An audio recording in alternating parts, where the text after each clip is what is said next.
explain what you're doing. What? Explain what you're doing. That's how you videotape things, by explaining what you're doing, step by step.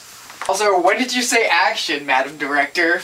Like someone, you generally let them know verbally before you hit the button and make them start recording. But it's so much more fun to just catch you unawares. Yeah, it's fun, I know. Hello, I'm Wilfred Barrett. Today I'm doing a video instruction on how to use my portable laundry machine and dryer. It's a bucket. It also washes laundry. It's also a bucket. Anyway, these are normal household clothes. These are actually mostly my work uniform as an EMT. I originally invented this bucket because, well, sometimes when you're in a disaster situation, the washing machines aren't working. So, this portable bucket I would carry in my ambulance in order to clean my uniform over and over again during the course of long-term special operations deployment. Have you experimented to see if this would get blood out of your clothes and vomit? Not yet, but I have washed my work clothes in this once and they haven't blown up yet. So I'm pretty sure it doesn't blow things up often. Take your clothes to the nearest water source. In this case, right next to our sink. Real dryer and washer. But you know, you kind of want to get it a little bit nice and wet. You notice that while it's getting wet, it'll actually start to shrink. Because we're getting rid of air. Yeah. Now I'm using purely cold water here because, you know, in a disaster situation you really can't count on hot water heaters to be out working. And if you're camping, good luck finding hot water. Your best bet is probably to top it off just above where the clothes are. You take laundry detergent.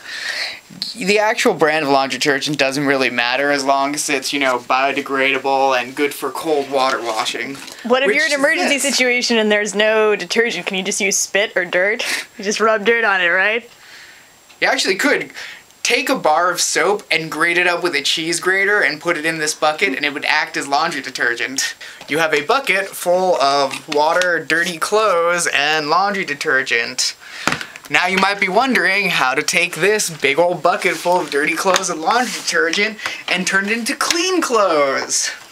Well, you take the bucket, you seal it up nice and tight because it's full of water, and you flip it upside down.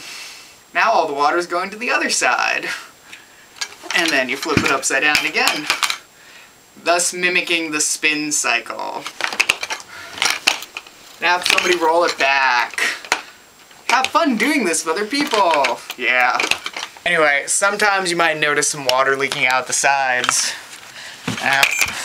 There's really not that much water per se, it's just whatever seal you use, it should be rubberized, because I did this once with a non-rubberized seal and that just leaked all over the place. Easily frozen. Anyway, you should probably do this. Flip it a couple times every 2 or 3 seconds for about a minute. So you last saw me, I've been doing this for a while, so we're gonna soon move on to the rinsing section of it. By soon, I mean right now. You drain the soapy water out, and then you replace it with not soapy water.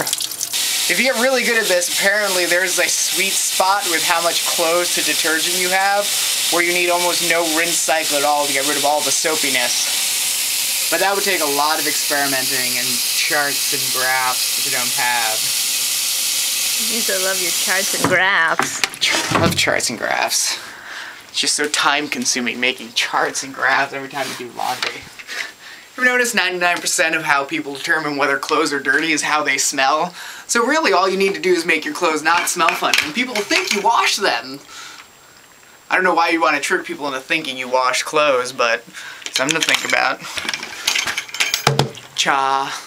Oh yeah, this is also a good time to start practicing for your drumming circle, you filthy hippie. Do this plastic bucket flipping, because I really have nothing more to say. You flip the bucket for 60 more seconds, and then you dump it. We can do a montage. We can do a bucket shaking montage if you wanted. I could play some peppy 90s music. Anyway, we're now going to take the lid off this shitsicle and see what's inside. Hopefully it's ice cream! Is that what this process is for? Turning laundry into ice cream? Yes, turning your dirty laundry into ice cream. Up next, turn your lead into gold. Turn your donkeys into a wheelbarrow. Oh yeah. I built this little thing to help keep all the clothes inside while I'm squishing it. Clothes can hold a surprisingly large amount of water. I suddenly have to pee real bad. Merrily, merrily, merrily, merrily. The best part of doing this is explaining it to your children when they first catch you. Pilates. Just tell them it's Pilates. That totally doesn't sound as weird as I'm doing laundry. But yes, if you find a nice stiff surface to do it against, you can push a lot harder. That's what she said. You can stop filming me now! Do I have to keep filming you? No, you don't unless you want to. Unless you want to creepily follow me. The camera loves you! Yeah, no it doesn't. I love you. The camera is an extension of me.